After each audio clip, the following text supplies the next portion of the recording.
Como les prometí, el CFO Summit continúa y ya vamos a dar paso en una charla más que interesante a la coyuntura de la economía y la macro. Estamos con José Luis Espert, diputado nacional, economista, durante mucho tiempo columnista del Cronista también, así que gracias. Sí. Tenía pelo cuando escribía para el Cronista.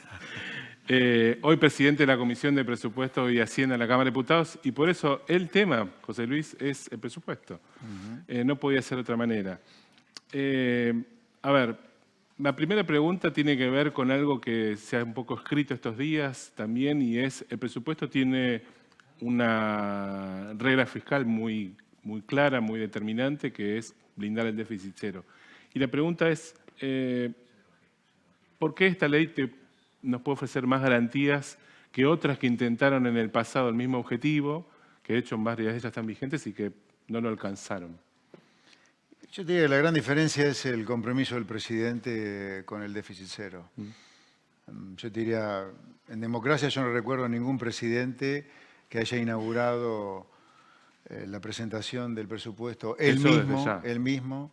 Ni ministro de Economía, te diría. Ni ministro de Economía. Y la otra cosa novedosa, además de que el presidente en ese discurso da claras muestras de su compromiso con el déficit cero, la otra cosa muy importante es que por primera vez en la historia un presupuesto de la Nación, el artículo 1, el artículo madre del presupuesto, en lugar de decir fíjase el gasto público en tanto, dice el déficit es cero. O sea, es un presupuesto público que en lugar de hablarle a la política, le habla a la gente. Déficit cero para que la emisión sea la más baja posible o cero, y de esa manera la inflación realmente tienda a valores internacionales. ¿El proyecto ya está articulado, como lo mencionó el presidente? O sea, ¿la elaboración de los gastos ya están predeterminados o ahora hay un proceso de discusión, por decirlo así, con las áreas como para ver si el número que va ahí es el que corresponde? ¿Cómo va a ser la mecánica de lo que te toca en Bueno, a ver, déjame dividirte la respuesta en varias, en realidad, respuestas. Vamos. En primer lugar, lo que tiene que tener clara la gente es que el presupuesto tiene una santísima trinidad sobre el cual se asienta todo el presupuesto. El presupuesto, para que la gente tenga claro, son 4.000 páginas en su totalidad. El mensaje, el articulado, las planillas anexas y el resto de las anexas, son 4.000 páginas. Las 4.000 páginas se sientan sobre una santísima trinidad que es déficit cero sin aumento de impuestos, o sea, acá se gasta lo que se recauda, y la primera prioridad de gasto es el pago de los intereses de la deuda pública. ¿Para qué? Para darle una clara señal al inversor argentino que acá se respetan los contratos y que el primer punto del Pacto de Mayo, que es la inviabilidad de la propiedad privada, es santísima. Entonces, acá hay una seguridad de que el déficit cero se va a lograr con control del gasto público sin aumento de impuestos y respetando la propiedad privada. A partir de ahí queda el gasto público que la política puede ser, que es un gasto residual. Este es un presupuesto donde un gran mensaje es que el gasto público que la política puede ser es residual. En ese gasto público residual, lamentablemente hay gastos que ya están indexados por ley. Nuestra idea es desindexarlos para que la política fiscal sea política fiscal y no sea una cosa de autómatas. Y nosotros tenemos nuestra prioridad de gasto. Por ejemplo, creemos que el plan de alfabetización en un país donde los chicos, la mitad no termina la secundaria y la mitad que lo termina con serios problemas de comprensión de texto, es mucho más importante en esta emergencia que el gasto en universidades. No digo que el gasto en universidad no es importante, digo, en esta emergencia donde los chicos no llegan a la universidad, hay que poner el foco ahí. Otra prioridad de gasto es, por ejemplo, van a estar los fondos de la Secretaría de Inteligencia del Estado que no se pudieron imponer por decreto, van a estar en el proyecto de ley. También en el proyecto de ley hay una serie de obras públicas en las cuales va a participar la Nación, muy concretas, muy claras, porque no va a haber ninguna transferencia a las provincias por afuera de la coparticipación y por afuera de estas obras públicas que sí va a atender la Nación. En fin. Estas prioridades de gasto que nos hemos fijado como gobierno, bueno, irán al seno del Congreso para que se discuta, a ver si el Congreso está de acuerdo con esas prioridades o no, y vamos a ver qué margen de negociación tiene el Ejecutivo con los cambios que pretenda meter el Congreso. Ahora, hay tres cosas que acá no se cambian, que es déficit cero, sin suba de impuestos y prioridad a la deuda pública. También otra observación que se hizo es que algunas de las proyecciones fiscales o de ingresos parecían tener como inconsistencias, ¿no? Habrás visto una A ver, por ejemplo, ¿cuáles? que aumentaran 100% los derechos de exportación cuando tenías como un tipo de cambio que acompañaba la inflación y no había como una proyección de exportaciones que lo justificara o que los precios de los commodities están en baja. El equipo económico lo planteó como diciendo, bueno, hay una base de comparación baja. La pregunta no era sobre el número en sí, sino sobre si el proyecto lo que hace es más como buscar que la gente ponga énfasis en la regla más que en los números. ¿No? Digo, como decir, esto se va a cumplir más allá de que se dé o no se dé la proyección tal como está puesta. Es cierto que este es un presupuesto y los presupuestos que va a seguir presentando el gobierno del presidente Milei son presupuestos que, independientemente del panorama macro, siempre van a ser así. Déficit cero, sin suba de impuestos y priorizando el pago de la deuda pública. Esa es la santísima trinidad. El resto va a estar sujeto a discusión del Congreso, pero va a haber una propuesta de cómo asignar gastos públicos sobre esta santísima trinidad. Ahora, la verdad que nos hemos tomado el trabajo muy en serio de armar proyecciones macroeconómicas que, aunque no dependan de ellas el presupuesto, sí presentar, a diferencia de lo que viene ocurriendo históricamente, proyecciones macroeconómicas en las cuales nosotros creemos. Nosotros creemos que el PBI puede crecer 5%, creemos que la inflación puede ser 18.3 durante el año que viene, creemos que el PBI nominal puede crecer 35%, creemos que la recaudación en términos del producto puede crecer medio punto, creemos que el gasto público tiene que bajar medio punto el producto. En fin, son cosas en las cuales creemos y está todo armado de manera consistente. No hay nada hecho sin haberlo estudiado. Por ejemplo, el cálculo de recaudación por derecho de exportación, que es lo que hemos planteado, del 100%, está muy cuidadosamente medida la recuperación de los precios de los commodities, que ya está ocurriendo para el año que viene, con más razón, más la normalización de los pagos y liquidaciones de exportación que quedaron anormalmente bajas en 2024 como consecuencia de la pistola en la cabeza que el gobierno de Alberto Fernández en el 23 le puso a los exportadores para que liquidaran artificialmente una cantidad de divisas que normalmente nunca se hubieran liquidado. Por eso en 2024 se derrumbó la liquidación de exportaciones, se derrumbó relativamente la recaudación de derechos de exportación y por eso el boom, entre comillas, que hay en el 2025. ¿Y te parece que la economía en su ritmo actual puede empalmar a esas proyecciones? Por ejemplo, hoy estamos todavía en una inflación que está, ojalá que perfore el 4%, pero digo, llegar a un promedio de menos de 1,5 arrancando el año parece como otro desafío. ¿Cómo lo ves? A ver, nosotros creemos en la proyección del 18.3 para el año que viene, lo cual da un promedio mensual de 1.4. Ahora, vos me decís, el escenario más probable es que comencemos el año con un nivel superior al 1.4, pero creo que vamos a terminar la segunda parte del año abajo. Del 1.4. Por lo tanto, el promedio de 1.4 en el año se va a mantener y por lo tanto creemos en el 18.3. Bien, o sea que la inflación que estamos mencionando es inflación promedio. La que estamos hablando de 18.3. No, el 18.3 es diciembre. Punta a punta. La inflación promedio del año está 10 puntos arriba de eso, porque arrancamos, termina mucho más arriba que el final y arranca más arriba que el final. Bien. Por eso el promedio es de 28.3 y la punta de 18.3. Eso significa que nosotros estamos pensando que arrancamos algo por arriba del 1.4 y que termina abajo del 1.4. Yo me atrevo a decirte que podemos tener sobre el final del año 25 inflaciones menores al 1% por mes. Bien, me parece buena la precisión porque cuando se dio el número, claramente era un número, digamos, el presupuesto suele tener más de un número de inflación, muchas veces se confunden. El dato de inflación promedio del año que viene no estaba, me parece, tan presente, pero es bueno que lo aclares. Es más, la inflación del IPC da 28%, muy parecida a la inflación implícita que tiene el PBI, que va a ser cerca de 29%. Por eso el 29% de crecimiento de los precios implícitos del PBI más el 5% de crecimiento del PBI real da un crecimiento del PBI nominal del 35%. Cuando decimos que el gasto público cae medio punto el producto es porque crece un poquito abajo del 35%. Cuando decimos que la recaudación crece medio punto el producto, pues quiere decir que crece por encima del 35% nominal. Claramente. El presupuesto tiene algunas pautas para tratar de ordenar el gasto de las universidades, digamos, dentro de su articulado. Y también de alguna manera pone límites a las transferencias que hace la Nación.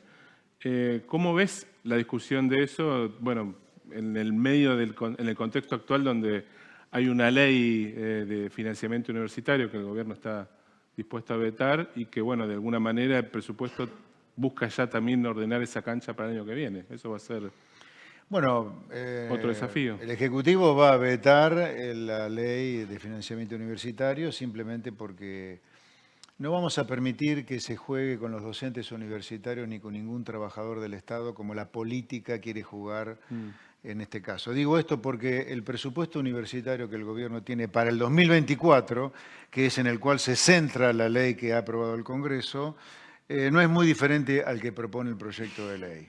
Ahora, ¿por qué lo rechazamos entonces? Bueno, porque justamente nosotros queremos hacer política fiscal y que no nos aten las manos fijándonos leyes hacia adelante que pueden llegar a ajustar al gasto público de una manera que nosotros no compartimos. Y además no vamos a permitir hacer demagogia con los docentes universitarios. Si el proyecto de presupuesto universitario contempla el gasto que esta ley establece, bueno, hay una decisión del gobierno para respetar los salarios de los docentes. Que no se meta la política de decir, no, nos queremos colgar nosotros la cucarda de que los docentes cobren lo que tienen que cobrar. No, eso no lo vamos a permitir. Se veta básicamente por ese motivo. Acá no hay lugar para la demagogia. Acá la política tiene que entender que hay una etapa que se terminó en Argentina. La política le tiene que servir a la gente, le tiene que servir a los argentinos y tiene que dejar de ser ese lugar donde la política se burla de la gente. Acá, este proyecto de financiamiento universitario es una burla a los docentes universitarios. ¿Por qué? Porque el gobierno ya dio ese aumento, ya está acordando ese aumento, ya se los está dando. Esto de usar una ley al Congreso para hacer populismo electoral no lo vamos a permitir. Por eso el veto. Es muy diferente el veto a la fórmula de movilidad. Ahí la fórmula de movilidad no era solamente la fórmula de movilidad, eran un montón de cosas más que hacían onerosísimo el costo fiscal de ese proyecto, que nos llevaba a déficit fiscal, a emisión monetaria y a sacarle al jubilado de un bolsillo lo que le dábamos por un lado. Eso tampoco lo vamos a permitir. Acá no se le miente más a la gente. El presidente en más de una ocasión planteó que iba a poner como penalidades o sanción para los funcionarios que dispusieran aumentos indebidos de gasto. Pero eso no quedó dentro del presupuesto. ¿Es una idea que todavía está dando vuelta o no? No, la idea que está dando vueltas en el presidente es que haya un proyecto de ley que penalice, sí, los que violan el mandato de no emitir dinero desde el Banco Central para el financiamiento del fisco. Eso sí sigue estando presente en la cabeza del presidente, no sobre el déficit cero, porque el déficit cero es algo que el gobierno va a mantener todos los años en cada presupuesto que se envía al Congreso.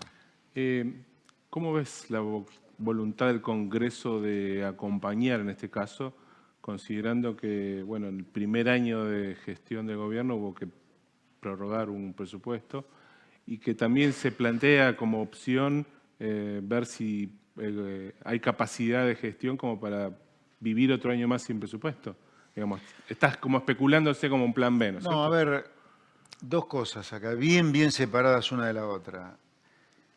La ley 24.156, la de Administración Financiera de los 90, permite indefinidamente gobernar sin presupuesto. No está escrito, no dice indefinidamente, pero la prórroga año por año está implícita. ¿Okay? O sea, podemos seguir gobernando sin ley de presupuesto. Bien. Ahora, de ninguna manera es lo que queremos como gobierno, de ninguna manera. Empecemos porque nosotros del gobierno cuidamos mucho la palabra del presidente, cuando tiene que hablar de temas tan delicados como el presupuesto público. Y el presidente, por primera vez en la historia, se puso frente a la cadena nacional a hablar de presupuesto, a decir déficit cero, a decir para qué usamos a la política fiscal en esta nueva política que pretendemos encarnar desde el gobierno del presidente Milei. Así que nosotros, por infinidad de razones, una política queremos tener en ley de presupuesto porque ahí está empeñada la palabra de nuestro presidente. Y queremos tener ley de presupuesto también por una señal a la comunidad y a los inversores. Acá hay cuestiones institucionales que queremos que salgan por ley, para que tengan la robustez que el inversor requiere para poder invertir. No es lo mismo manejar un presupuesto por resoluciones que en el marco de una ley, ¿no? Son dos cosas muy diferentes. La última pregunta, José Luis. Vos marcaste que la regla del déficit cero claramente tiene como mensaje el respeto a la propiedad Privada. A la propiedad privada. La propiedad privada es inviolable. Es inviolable. Y garantizar de alguna manera a los inversores que se va a cumplir en tiempo y forma el pago de los intereses de deuda. La pregunta que te hago es que el presidente también mencionó que una vez cumplido eso iba a evaluarse la posibilidad de rebajar impuestos, que es otro de sus compromisos. ¿Dónde queda ese compromiso dentro de la ley de presupuesto actual? Bueno, en la del presupuesto 2025 Sí, exacto. está planeada una baja de impuestos que es respetar, en realidad, una ley, que es la ley de diciembre de 2019 que creó el impuesto país, Bien. y en esa ley el impuesto país dura hasta diciembre de 2024. Por primera vez en décadas, por no decirte desde que volvió la democracia, va a haber un gobierno que respeta que una ley que creó un impuesto y que esa misma ley estableció hasta cuándo durara, se respetara la letra de la ley. A partir del 1 de enero desaparece el impuesto país.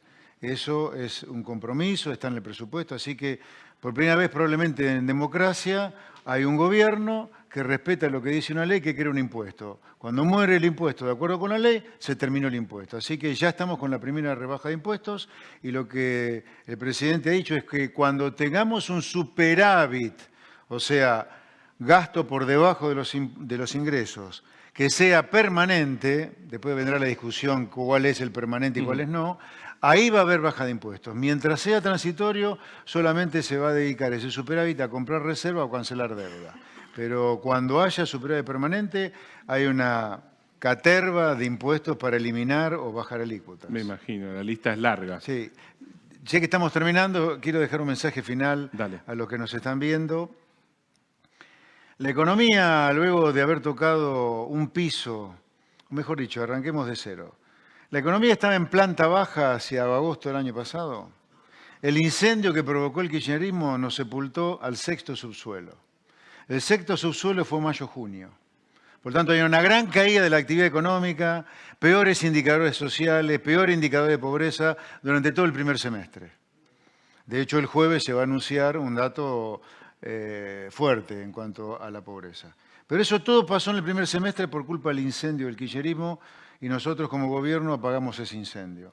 A partir del segundo semestre, pero desde el sexto subsuelo, sin ninguna duda la economía empezó a recuperarse y vamos a empezar a asomar la cabeza en la planta baja a partir de enero del año que viene. O sea, faltan todavía unos 3 meses más de estar sexto subsuelo, cuarto subsuelo, tercer subsuelo, planta baja diciembre y tenemos todo el año que viene para crecer y ese es el camino que nosotros queremos recorrer. Hacer en Argentina lo que hace el mundo que prospera.